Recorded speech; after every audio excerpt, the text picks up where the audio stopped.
একদিন একটি বাঘ একটি গরুর উপরে আক্রমণ করল। সেই গরুটি প্রাণে বাঁচার জন্য তার সমস্ত শক্তি একত্রিত করে দৌড়াতে থাকল। দৌড়ানোর এক পর্যায়ে গরুটি একটি পুকুরের মধ্যে লাফ দিল। ঘটনাক্রমে সেই পুকুরের মধ্যে কোনো পানি ছিল না, শুধু ছিল কাদা। এদিকে গরুর পেছন পেছন বাঘটিও সেই পুকুরের মধ্যে ঝাঁপ দিল।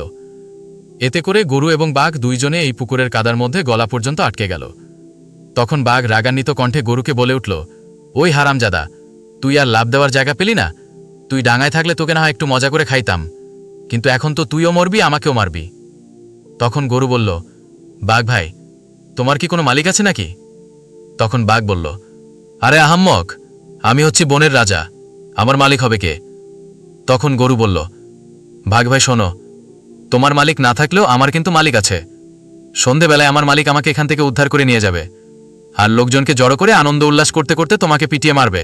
মনে রাখবে মুসলমান, তোমারও কোনো ভয় নেই, কারণ তোমার একজন মালিক আছেন, আর সে হচ্ছেন আল্লাহ তাআলা।